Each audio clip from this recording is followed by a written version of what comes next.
আসসালামু আলাইকুম। আমি অধ্যাপক আশরাফুল হক, নিউরোসার্জারি বিশেষজ্ঞ। আমি নিউরোসায়েন্স হাসপাতালে কর্মরত আছি এবং আমার কর্মস্থলের ডিউটি শেষে আমি রয়্যাল মাল্টি স্পেশালিটি হাসপাতালে নিয়মিত চেম্বার করছি এবং অপারেশন করি। কোমর ব্যথার একটা বিশেষ কারণ নিয়ে আজকে একটু আলোচনা করব। কোমর ব্যথা হয়নি এমন কোনো মানুষ পৃথিবীতে খুঁজে পাওয়াটা আসলে কঠিন। কোমর ব্যথার ভিতরে একটা রোগ রয়েছে, সেই রোগটাকে আমরা বলেছি স্পন্ডাইলোলিস্থেসিস।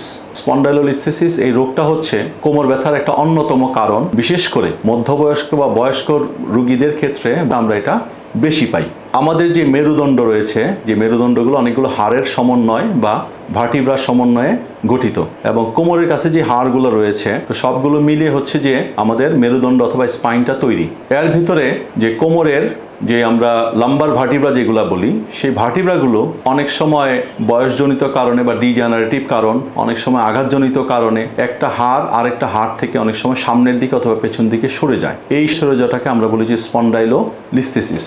এবং এই রোগের ফলে যে বিষয়টা ঘটে সেটা হচ্ছে এই মেরুদণ্ডের ভেতরে আমাদের একটা গুরুত্বপূর্ণ অঙ্গ থাকে, যেই অঙ্গের মাধ্যমেই ব্রেইন থেকে আমাদের ব্যথা বেদনার যে অনুভূতি, নড়াচড়া, পেশাব পায়খানা সমস্ত কিছুর যে কন্ট্রোল, সেই কন্ট্রোলটা এই নার্ভের মাধ্যমে হয়ে থাকে। সেই নার্ভের সমন্বয় যেটা থাকে সেটাকে আমরা বলেছি স্পাইনাল কর্ড, এবং স্পাইনাল কর্ড থেকে লাম্বার রিজিয়নে এসে অর্থাৎ কোমরের কাছে এসে বিভিন্ন রুট বের হয়ে যায়। এখন এই স্পন্ডাইলোলিস্থেসিস যে রোগটা রয়েছে, সেই রোগের কারণে যে বিষয়টা ঘটে, হাড় যেহেতু একটা সামনে এবং একটা পেছনে চলে যায়, তার ফলে যে ইন্টারভার্টিব্রাল ফোরামেন বলি, অর্থাৎ দুই পাশ থেকে সেই হাড়ের ভেতরের ফুটার দিয়ে রেডিকুলার নার্ভ যেগুলো বেরিয়ে আসে, সেই নার্ভগুলোর উপরে হাড় নড়াচড়ার জন্য সেই ক্ষেত্রে বেশ চাপ পড়ে। চাপ পড়ার ফলে যে বিষয়টা ঘটে, সেই ক্ষেত্রে রুগী দেখা যায় যে কিছু দূর হাঁটলেই তার দুই পা ধরে আসে, হাঁটতে গেলে প্রচণ্ড ব্যথা হচ্ছে এবং অবশ অবশ লাগে। দৈনন্দিন কাজকর্মগুলো করাও তার জন্য অনেক সময় কঠিন হয়ে যায়। ইভেন অনেক সময় আমরা এরকম পেশেন্ট পাই, স্পন্ডাইলোলিস্থেসিসের ক্ষেত্রে আঘাতপ্রাপ্ত থাকলে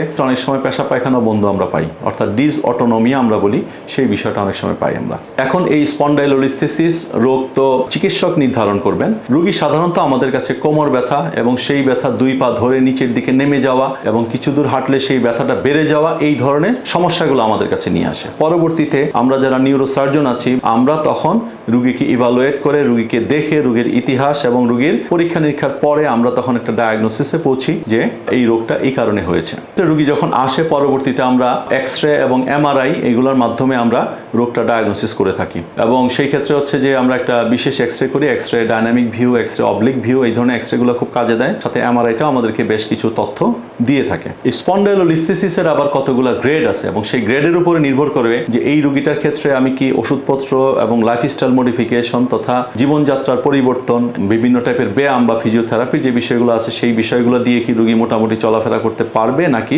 আমাদেরকে অনেক সময় সার্জারিতে যাওয়া লাগবে। যেমন স্পন্ডাইলোলিস্থেসিসের যে অ্যান্টেরিওলিস্থেসিস হয়, সেটার ক্ষেত্রে আমরা কয়েকটা গ্রেডে ভাগ করি, যেমন গ্রেড 1, 2, 3 এইভাবে। এবং সাথে আরেকটা কথা বলে থাকি, সেটা হচ্ছে স্টেবল নাকি আনস্টেবল। যেমন সাধারণত গ্রেড 1 এর ক্ষেত্রে যদি স্টেবল থাকে, স্টেবল অর্থাৎ যেই কোনো মুভমেন্ট, তার সামনে পেছনে ডানে বামে যেই কোনো মুভমেন্টে তার হাড় যতটুকু সরে আছে এতটুকু সরে থাকা অবস্থাতেই একই ধরনের মুভমেন্টটা হচ্ছে, চলে সেই ক্ষেত্রে আমরা স্টেবলিস্থেসিস বলি। কিন্তু কিছু ক্ষেত্রে দেখা যায় যে হাড়ের মুভমেন্টগুলো দেখা যায়, সামনের দিকে ঝুঁকে আসলে দেখা যায় যে হাড়টা নিচের হাড় থেকে সামনের দিকে সরে আসতেছে, পেছন দিকে চলে গেলে পেছন দিকে আবার মুভ করতেছে, অর্থাৎ বিষয়টা আনস্টেবল। তখন এই ধরনের ক্ষেত্রে রোগীর সিমটম, রোগীর প্রবলেম এগুলো অনেক বেড়ে যায়। তো যখন আমাদের গ্রেড 1 স্টেবলিস্থেসিস থাকে, তখন সাধারণত আমরা চেষ্টা করি মেডিকেল ট্রিটমেন্ট। কিন্তু দেখা গেল যে গ্রেড 2 স্টেবল কিন্তু রোগীর অনেক মারাত্মক ধরনের সিমটম বা সমস্যা দেখা দিচ্ছে, অথবা গ্রেড 1 বা গ্রেড 2 বা গ্রেড 3 যদি হয়, তাহলে সেই ক্ষেত্রে যদি দেখা গেল যে গ্রেড 3 ক্ষেত্রে তো সমস্যা থেকেই থাকে, তখন সেই ক্ষেত্রে রোগীর যদি প্রবলেমগুলো অনেক বেড়ে যায়, যদি আনস্টেবল থাকে, সেই ক্ষেত্রে আমাদেরকে এটা অপারেশন করে দিতে হয়। এবং এর বাইরেও আমরা একটা শব্দ বলি স্পন্ডাইলপ্টোসিস।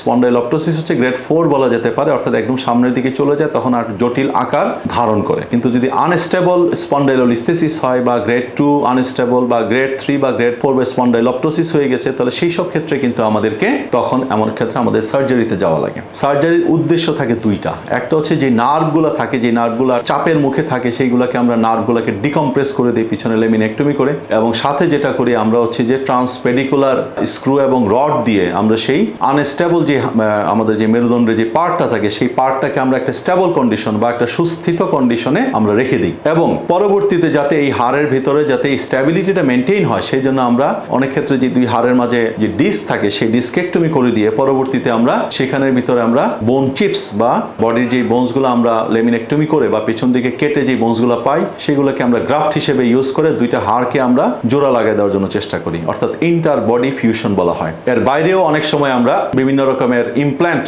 বা কেস বা বিভিন্ন জিনিস পাওয়া যায়, সেই সব জিনিস এবং সেই সব জিনিসের ভিতরে হাইব্রিড অর্থাৎ ভিতরে হাড় এবং একই সাথে ইমপ্ল্যান্ট সহ মেটালিক অনেক কিছু ইমপ্ল্যান্ট পাওয়া যায়, টাইটানিয়ামের বেশ ভালো ভালো জিনিস আমরা ইউজ করতে পারি। সেগুলোর মাধ্যমে এই যে দুই হাড়ের মাঝে যেই উচ্চতা রয়েছে সেই উচ্চতা এবং হচ্ছে যে সামনে এবং পেছনে যেই ইনস্টেবিলিটি বা নড়াচড়া থাকে সেইগুলোকে বন্ধ করে দিয়ে সেই জায়গাটাকে আমরা স্টেবল করে দিতে পারি। এই অপারেশনের পরে একটা কিছুটা সময় তাকে বেশ বিশ্রামে থাকতে হয়, নিয়ম কানুন মানতে হয়। পরবর্তীতে দেখা যায় আস্তে আস্তে রোগীর সিমটম অনেকগুলাই কমপ্লিট হয়ে আসে এবং তার যে নর্মাল যে দৈনন্দিন জীবনযাপন আছে সেটার অনেকটাই ফেরত আনতে পারে। তো সেক্ষেত্রেও যে অনুরোধ থাকবে যে কোমর ব্যথা যদি থাকে তাহলে সেক্ষেত্রে সেটাকে না লুকিয়ে অথবা সেই জিনিসটার আপনার সঠিক চিকিৎসকের কাছে, যেমন হচ্ছে যে নিউরোসার্জন বা স্পাইন সার্জনের কাছে চলে আসার জন্য, এবং পরবর্তীতে ওনারা ডায়াগনোসিস করবেন বা ওনারা রোগটা নির্ণয় করবেন আসলে আপনার কোমর ব্যথার সঠিক কারণটা কি, এবং সেই কারণ অনুযায়ী বেস্ট পসিবল ট্রিটমেন্টটা তখন দেওয়াটা সহজ হয়। ধন্যবাদ সবাইকে। আসসালামু আলাইকুম।